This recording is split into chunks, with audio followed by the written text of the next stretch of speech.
Alors, qu'est-ce qui vous a motivé à créer Gaïa? Est-ce qu'il y a eu un élément déclencheur? Oui, ben en fait, bon, Gaïa existe depuis 22 ans. Nous avons créé Gaïa en 1992. Je suis un des cofondateurs. Mais ce qui m'a pris pour créer Gaïa, en fait, c'était quelque chose qui date déjà de 1985. En fait, tout est dû aux circonstances, si vous voulez. Hein, parce que si ma vie avait pris un autre détour, j'aurais peut-être été ici, à côté de vous, comme activiste pour les droits de l'homme. Parce que ce qui m'a surtout motivé, et avant tout, en fait, c'était l'injustice faite contre celui qui ne sait pas se défendre soi-même, quoi. Et que ce soit un être humain ou un animal, donc un être qui n'a pas un visage humain, quoi. Mais si l'être est sensible, bon, et s'il ne sait pas se défendre soi-même contre l'injustice du plus fort, qui se croit tout permis, hein, et ben voilà, moi je me suis dit, bon, tout ça c'est une injustice, et en ce qui concerne les animaux, j'estimais qu'il n'y avait personne en fait qui luttait de manière efficace contre les maltraitances organisées, non pas la maltraitance, la cruauté infligée à un animal au niveau individuel, hein, mais vraiment la maltraitance organisée, comme cela se passait, et malheureusement comme cela a toujours lieu au niveau des animaux, donc de boucherie, dit de boucherie. Et donc quelque chose s'est passé dans ma vie en 1985, donc le roi Baudouin, hein, le roi des Belges, quoi, avait été fêté le 25e anniversaire de l'indépendance du Zaïre. Il avait reçu donc comme cadeau 3 bébés chimpanzés. Un des bébés chimpanzés est mort, il était donc épuisé sur place, quoi, et les 2 autres ont été jetés dans des sacs, hein, dans l'avion royal. Et puis donc un des bébés chimpanzés est mort aux eaux d'Anvers et l'autre donc a survécu. Il vit toujours, ceci étant dit. Et en fait, ça m'a fait comprendre que j'étais fait pour ça, si vous voulez. J'ai dénoncé ce qui était en fait du trafic illégal, hein, et puis je suis arrivé à un résultat. Parce que, dû au fait que j'ai dénoncé donc ce scandale qui a fait le tour du monde, le gouvernement belge en fait a décidé de faire donc un protocole qui disait donc noir sur blanc que dorénavant les chefs d'État ne pourraient plus jamais accepter donc des cadeaux de cette nature. Et c'est là où j'ai compris que j'étais voué à ça. Donc j'avais trouvé, si vous voulez, le sens de ma vie, c'est donc d'aller sur la brèche pour les êtres qui sont hyper vulnérables, qui ne savent pas se défendre eux-mêmes, donc c'est-à-dire les animaux. Parlez-nous du développement de Gaïa. Combien de membres avez-vous? Oui. Et est-ce que vous étendez sur d'autres pays que la Belgique? Donc en fait, au début, donc, lorsque nous avons été créés, Gaïa était un peu conçu comme quelque chose de bizarre, d'étrange, parce que en Belgique, on n'avait jamais vu ça. Donc des gens qui se lançaient sur la brèche, quoi, hein, pour des animaux de boucherie, quoi, hein, parce que moi j'avais compris que en fait, pour faire en sorte que la société, que les gens prennent conscience de ce qui va mal, donc pour les animaux, quoi, il faut travailler avec les médias, hein. Il faut que ça passe par le biais des médias, hein, dans la presse, pour que ça puisse toucher, donc, et à la télévision, pour que ça puisse toucher tous ces scandales, tous ces mauvais traitements, un maximum de gens, de personnes. Et ça m'a bien réussi, en fait, hein. Et puis au début, bon, notre première grande victoire, c'était donc, après une année d'existence, on a dénoncé en fait ce qui se passait dans 2 petits villages en Flandre occidentale depuis plus de 80 ans. Et c'était donc ce qu'on appelait les courses cruelles de chevaux de trot sur les pavés, donc dans les rues. Ces chevaux étaient chassés sur les pavés dans les rues de ces 2 petits villages, quoi. Et bon, ils faisaient des chutes, ils se blessaient gravement. Et ça a suscité, parce que nous, on avait été filmés là-bas, donc avec une caméra cachée. Et puis on a lancé tout ça, donc, et on a dénoncé. Et ça déclenchait vraiment une indignation profonde donc au sein de la société belge et bien au-delà de la frontière belge en fait. Hein. Et donc ça suscitait une telle indignation que finalement le gouvernement a décidé en fait d'interdire légalement ces courses de chevaux en rue. Et pour vous parler en fait de l'effet que ça avait déclenché, ça a suscité donc une crise gouvernementale parce qu'il y avait donc le ministre de l'Agriculture à l'époque qui était chargé du bien-être animal, vivait tout près d'un des petits villages quoi, où ça se passait, où ces courses avaient lieu. Et donc il voulait absolument pas que ça soit interdit. Et puis c'est là où nous avons lancé une pétition qui a rassemblé plus de 250 000 signatures. Et donc voilà, Gaïa existait quoi. On était arrivé à notre première grande victoire et puis on était lancé. Et depuis lors, ça n'a pas arrêté. Hein, les résultats, les victoires, les campagnes. Pour les téléspectateurs qui seraient intéressés, comment pourraient-ils s'inscrire et à quel niveau ils seraient engagés? C'est ça. Gaïa, en fait, on dispose de environ 15 000 membres payants, mais puis il y a aussi les 35 000 membres donc, adhérents, les sympathisants, donc ça fait quand même une base de 50 000 personnes. Et puis donc ça dépend un peu les sujets, mais quand on lance une pétition, on arrive toujours à rassembler 80 000, 100 000, voire 200 000 signatures. Ça dépend un peu du sujet ou de l'effort qu'on y consacre quoi. Mais donc mais les gens donc peuvent se faire membres donc en cliquant sur le site, en allant sur le site de Gaïa, gaia.be. Et puis bon, ça coûte pas vraiment la peau des fesses, si je peux m'exprimer ainsi, mais pour 2,5 € par mois donc, hein, donc c'est une cotisation mensuelle, vous êtes déjà membre de Gaïa. Vous pouvez aussi vous inscrire comme bénévole parce qu'on a besoin aussi de bénévoles, des gens qui participent à nos actions en campagne ou qui font du travail au bureau notamment, hein, parce que, et ça aussi on peut compter sur une base d'environ d'une centaine de bénévoles qui sont vraiment très motivés, mais puis il y a des gens qui de temps à autre donc font des efforts, hein, s'investissent dans une action, dans une campagne, hein, dans une campagne de pétition où on demande aux gens d'écrire par exemple au supermarché ou au ministre quoi, pour faire avancer un dossier quoi, hein. Voilà. De toute façon, toutes les informations sont sur le site. Absolument, gaia.be. Quelle réaction percevez-vous d'une part de l'opinion publique et d'une autre part des médias concernant vos actions? Oui. Au début, comme je viens de dire, en fait, les médias trouvaient Gaïa un peu bizarre, étrange. Ils n'avaient jamais vu ça en Belgique. Ça existait déjà, disons, une association comme la nôtre, ça existait déjà dans d'autres pays du monde, en Grande-Bretagne par exemple, mais en Belgique, c'était du jamais vu. Et donc, on ne savait pas trop bien comment, en fait, se comporter vis-à-vis du phénomène, du nouveau phénomène appelé Gaïa, quoi.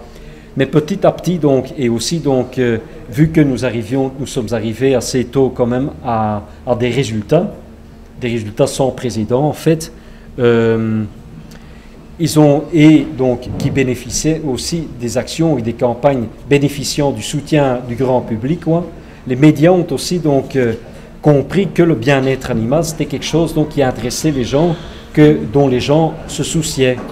Ce qui fait que, aujourd'hui, je peux quand même dire que la majorité de la population soutient donc nos campagnes. Hein, ça ressort donc de plusieurs sondages. Donc à plusieurs reprises, donc, il ressort de ces sondages que nous avons le soutien donc, d'une grande partie, et ça dépend aussi un peu le sujet, mais d'une très grande partie de la population. Et ça, c'est important, bien sûr, pour faire comprendre aussi aux hommes politiques que la population nous soutient nos campagnes et nos revendications, vous voyez. Je comprends. Jusqu'où va votre engagement en tant qu'association? Quel est votre plan d'action, par exemple, en cas d'abus? Est-ce que vous pouvez engager une procédure judiciaire si vous constatez une injustice?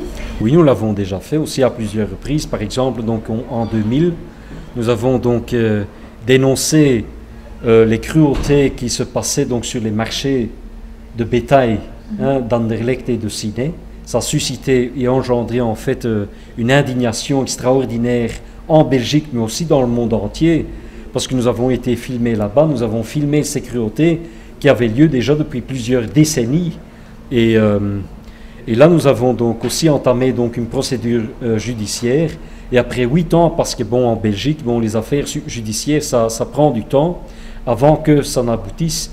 Et nous sommes aboutis, en fait, nous avons abouti à des résultats quand même aussi sans précédent. C'est que la justice a donc, même la Cour de cassation, pour vous dire, a donc accepté nos images que nous avions filmées à caméra cachée, à l'aide d'une caméra cachée, quoi, et qui d'abord, donc en premier lieu, avaient été rejetées par le juge, mais qui finalement ont été acceptées, ces images, hein, comme preuve. Et puis donc les maquignons, les commerçants de bétail, en fait, se sont fait poursuivre. Ils ont été jugés coupables de maltraitance animale. Mais ça nous a pris des efforts considérables, ça nous a pris 8 ans avant que cette procédure n'aboutisse, quoi. Mais bon, ça a quand même sensibilisé aussi énormément de monde. Et là aussi, le premier ministre et d'autres membres du gouvernement se sont donc en fait engagés pour prendre des mesures. Tout ça pour vous dire que ça prend du temps, ça coûte aussi énormément d'efforts. Il faut aussi un savoir-faire et surtout aussi une stratégie. Pour vous citer un exemple, ça nous a pris 8 ans avant que nous sommes arrivés à interdire l'usage d'animaux sauvages dans les cirques. Ça date donc de décembre 2013, hein, des tigres, des lions donc, ou des singes, éléphants attachés à la chaîne, quoi, et qui développent donc des comportements névrotiques, donc ils deviennent fous dans ces petites cages, hein, les tigres qui tournent constamment en rond, etc. Donc ça nous a pris 8 ans, mais finalement, ou près de 10 ans, nous sommes quand même arrivés à ce résultat, et dont nous sommes fiers. Autre résultat, par exemple, parce que nous faisons aussi partie donc de coalitions européennes, hein, notamment donc en Europe. Je fais partie du comité exécutif de l'Eurogroup for Animals, qui fait du lobbying, hein, auprès donc de la Commission européenne, hein, pour arriver à de meilleures législations pour les animaux en Europe. Je fais aussi partie du Board of Trustees du Compassion in World Farming, qui est une association mondiale qui lutte donc pour le bien-être des animaux du bétail, en fait, des animaux dits de boucherie. Et puis donc nous faisons aussi partie de la coalition européenne pour mettre fin à l'expérimentation animale, et on lutte aussi contre la fourrure. Et cela donc dans une alliance qui s'appelle donc The Fur Free Alliance, qui est une alliance donc mondiale en fait, hein. Mais un résultat dont je suis quand même très fier, c'est que nous sommes arrivés après donc l'interdiction en Belgique du commerce de peau de phoque. Nous sommes arrivés 2 ans plus tard à une interdiction du commerce de peau de phoque. C'était donc une campagne que nous avions menée donc contre donc la chasse aux phoques au Canada. Nous sommes arrivés à convaincre donc la Commission européenne et l'Union européenne en fait à faire passer l'interdiction, et le Parlement européen à faire passer l'interdiction du commerce de peau de phoque en Europe.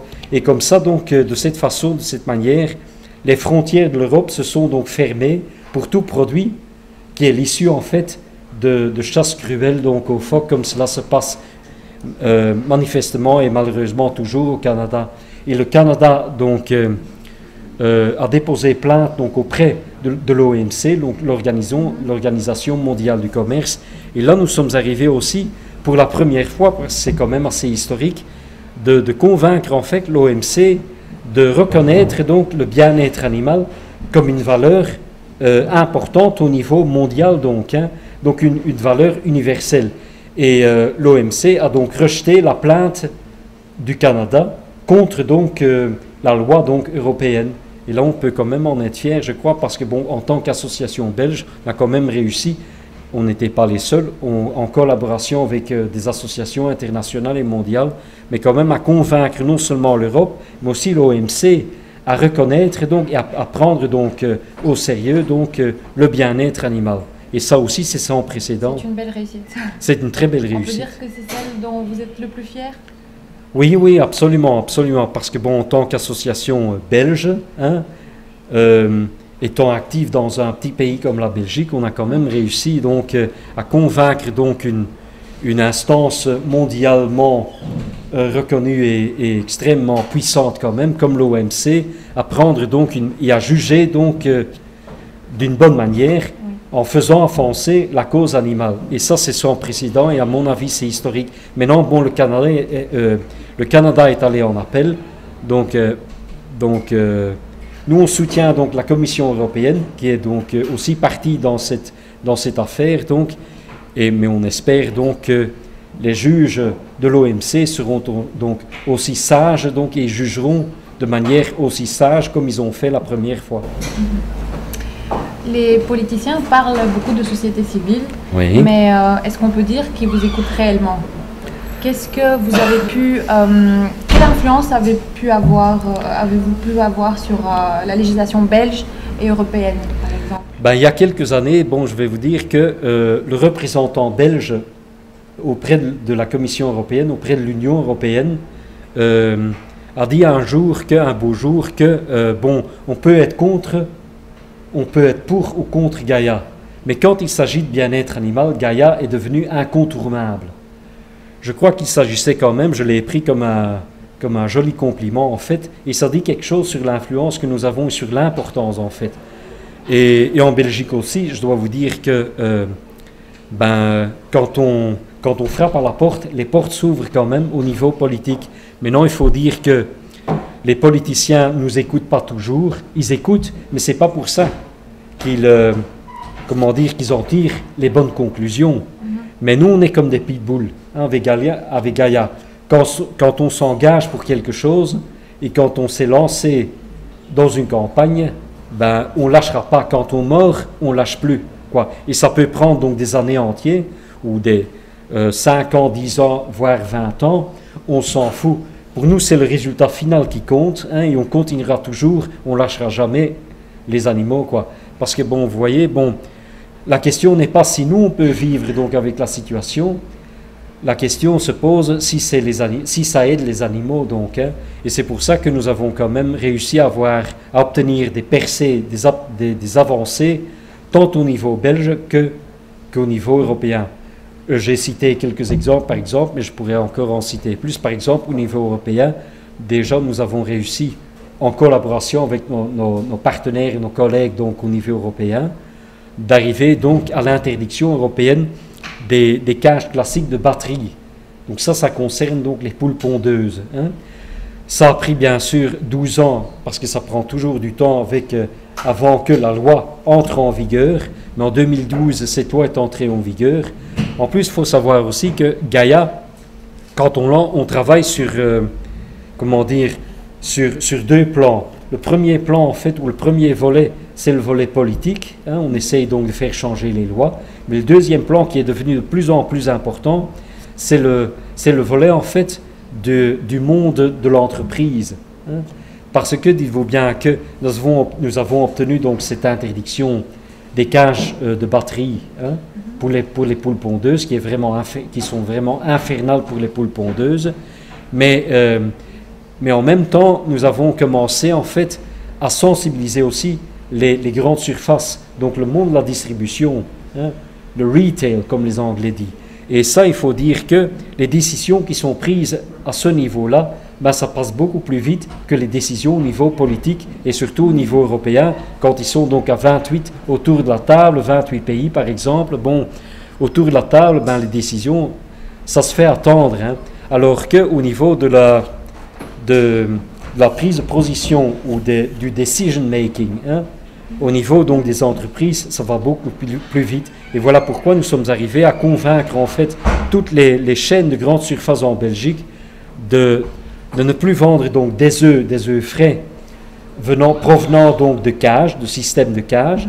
Et on a aussi réussi à les convaincre de ne plus en fait vendre donc de la viande de porcelets castrés.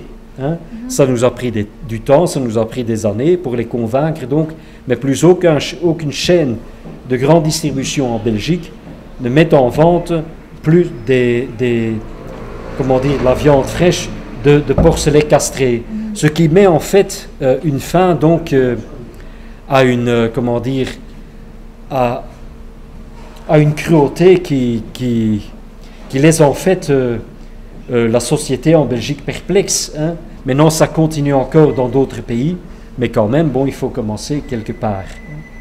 certainement. Il y a aussi en Europe, donc ça c'est aussi très important, comme victoire, le fait que l'Union européenne a quand même décidé à ne pas écouter donc les entreprises donc, qui font encore des tests sur les animaux ou qui laissent faire des tests, des expériences sur les animaux, sur des souris, sur des lapins notamment, des expériences qui font souffrir ces animaux, ça c'est bien clair. Mais en 2013, la Commission européenne et donc l'Union européenne a pris la décision de laisser entrer en vigueur l'interdiction de mettre sur le marché européen de produits qui ont été nouvellement testés sur les animaux, n'importe d'où ils viennent, qui viennent donc des États-Unis, de l'Israël, de l'Asie, de la Chine, peu importe. Et ça c'est quand même une grande victoire du mouvement donc, des animaux, donc pour la défense des animaux en Europe. Nous avons commencé en fait la première fois une action, c'était déjà avant l'existence de Gaïa en 1990. Et ce n'est qu'en 2013 que finalement la Commission européenne a décidé de faire entrer donc en vigueur cette interdiction qui fait preuve et qui fait preuve d'exemple quoi pour le monde entier. Et maintenant, bon, bien sûr, bon, on ne peut pas tout faire, on ne peut pas être partout. Et donc, ce seront nos collègues américains qui devront faire le travail donc, aux États-Unis. Mais là aussi, aux États-Unis, ça prend manifestement beaucoup plus de temps que de faire changer les choses en Europe. Mais c'est une question de temps. Les États-Unis suivront. Et aussi en Chine, par exemple, bon, on assiste donc quand même aussi à des activistes, à des gens, des Chinois, qui s'intéressent et qui se font beaucoup de soucis au niveau du sort, concernant le sort des animaux. Et ça, c'est une première, parce qu'en Chine, savez-vous, bon, tout était permis. Et donc, ça nous fait quand même plaisir et on soutient aussi ces gens, donc, à ce qu'ils puissent s'organiser, à ce qu'ils puissent donc influencer le gouvernement chinois et sensibiliser aussi la population chinoise. Montrer l'exemple. Montrer l'exemple, c'est très important, absolument. Quels sont les dossiers actuellement qui vous préoccupent le plus? Oui, ben, il y en a quand même. Donc, je commencerai par citer l'élevage des animaux à fourrure. Donc, en Belgique, 160 000 visons sont toujours élevés pour la fourrure. Ils sont gazés et puis on utilise leur peau donc, pour en faire des manteaux de fourrure. Mais il faut savoir que les Pays-Bas, qui sont en fait le 3e pays producteur mondial au monde, donc ils ont décidé, le Parlement donc a décidé d'interdire l'élevage d'animaux à fourrure, l'élevage de visons, donc à partir de 2024. Ce qui fait que tous ces éleveurs viennent en Belgique ou essayent de s'implanter en Belgique, ce qui est bien sûr une catastrophe. Nous on essaye donc, on a déjà convaincu en fait des politiciens à proposer des propositions de loi pour interdire donc cette espèce d'élevage en Belgique. Mais il y a un parti qui bloque tout, et c'est le parti en fait du ministre-président de la Flandre, c'est le CD&V. Tous les autres partis donc sont d'accord à interdire, et le CD&V qui bloque. Donc ça c'est donc... Et pourquoi? Parce qu'ils veulent, à mon avis, la raison c'est probablement parce que ils espèrent avoir donc les votes, donc après pour les élections en fait, mais ce qui est tout à fait, si je peux m'exprimer ainsi, ce qui est en fait une erreur, c'est tout à fait erroné parce que il s'agit que de 18 éleveurs. S'ils croient gagner les élections avec les voix de 18 éleveurs, je crois qu'ils se trompent. Mais pour une raison ou une autre, je crois que c'est aussi la mentalité. C'est une philosophie qui fait que même si la population belge qui se sont montrés, ça ressort de plusieurs sondages, qui se sont montrés à plus de 80% opposés à ce type d'élevage en fait, il faut comme en tant que politique, on espérait quand même que ces gens donc vont suivre en fait la volonté de la population en fait. Eh ben non, même leur électorat en grande majorité s'oppose en fait à cet élevage. Et puis donc ce que nous voulons aussi, ça c'est un grand dossier, on organisera aussi une grande manifestation à Bruxelles pour arriver en fait à ce que l'abattage sans étourdissement ne soit plus autorisé en Belgique, parce que ça concerne donc de plus en plus d'animaux, des centaines de milliers de moutons et de bovins aussi, sont abattus en Belgique, donc pour des raisons donc de, comment dire, de... Religieuse. Oui, religieuses notamment, donc l'abattage rituel, comme on appelle ça. Eh bien bon, c'est plus des centaines de milliers de bovins, de moutons, aujourd'hui en Belgique, sont donc abattus sans étourdissement aucun. Ce qui engendre donc une souffrance phénoménale, en fait, une souffrance qui est inacceptable, quoi. Et donc ça, pour nous, donc ça c'est une des grandes priorités cette année-ci. Et puis ce que nous voulons aussi, c'est arriver donc à une stérilisation obligatoire des chats donc possédés ou tenus, donc gardés par des particuliers. Parce que vous devez savoir que les chats, chaque année, des dizaines de chats sont donc abandonnés dans les refuges, et près de 40 000 chats, de ces chats abandonnés dans les refuges, sont euthanasiés. Et pourquoi ils sont euthanasiés, donc mis à mort, parce que les gens n'en veulent pas, et parce que les particuliers, laissent faire la nature. Il faut savoir, pour un chat et un chaton, en fait, un chat mâle et un chat femelle, 1 plus 1, ça fait 6, 1 plus 1, ça fait 6, et cela donc 2 voire 3 fois par an. Donc ça déclenche donc une surpopulation de chats, et puis les gens, bon, ils ne savent pas quoi en faire, quoi. Mais comme ils laissent faire la nature, en fait, le problème ne va jamais se régler. Puis il y a un problème au niveau donc des chats errants, et voilà pourquoi il faut s'attaquer au fond du problème, à la source, et c'est pour ça que il faut absolument, mais donc sensibiliser les gens, c'est bien, mais ça ne suffit pas. Donc voilà pourquoi nous revendiquons une stérilisation obligatoire. Donc c'est la loi qui doit changer pour que une stérilisation obligatoire puisse voir le jour. Mais malheureusement, là aussi, il y a certains partis politiques donc qui n'en veulent pas. Et c'est ça l'éternel problème, quoi. Même si les gens donc sont majoritairement pour une certaine mesure qui aide les animaux, ou qui mène donc à moins de cruauté envers les animaux, quoi. On a affaire à des politiciens, à des partis politiques qui ne comprennent pas, qui ne veulent pas comprendre, quoi, et qui se figent en fait de la cruauté ou de la souffrance animale. Mais ils se trompent parce qu'ils sous-estiment en fait l'importance que la population en Belgique porte donc à la question de la souffrance animale. Ce qui ressort d'ailleurs donc de plusieurs sondages aussi. Êtes-vous optimiste pour les élections de mai? Pensez-vous que les nouveaux élus seront plus sensibles à la cause animale? Je l'espère, mais il faut savoir qu'après les élections, le bien-être animal sera régionalisé en Belgique. Donc ce seront donc les régions qui deviendront donc responsables, qui seront chargées du dossier du bien-être animal, la compétence du bien-être animal. Ce qui nous facilitera pas les choses, quoi, parce que ça demandera encore plus d'efforts, encore plus d'énergie, encore plus d'actions et de campagnes, parce que maintenant il faudra donc solliciter donc 3 gouvernements, le gouvernement wallon, le gouvernement bruxellois, de Bruxelles-Capitale, et puis il y aura aussi le gouvernement flamand. Donc ça fait 3 gouvernements. Avant, on avait affaire à un seul gouvernement, le gouvernement fédéral notamment. Maintenant, on aura affaire donc à 3 gouvernements. Il faudra donc convaincre 3 gouvernements, 3 parlements, ce qui ne nous facilitera pas du tout les choses, quoi. Et c'est ça la Belgique, pays très compliqué. Mais ce que je trouve en fait, mais bon, les choses sont faites ainsi. Le problème, c'est que la souffrance animale ou la maltraitance animale, en faire un problème communautaire, ça c'est tout à fait erroné. Malheureusement, il y en a qui en ont fait un problème communautaire. C'est ça donc le drame du pays, de la Belgique, quoi.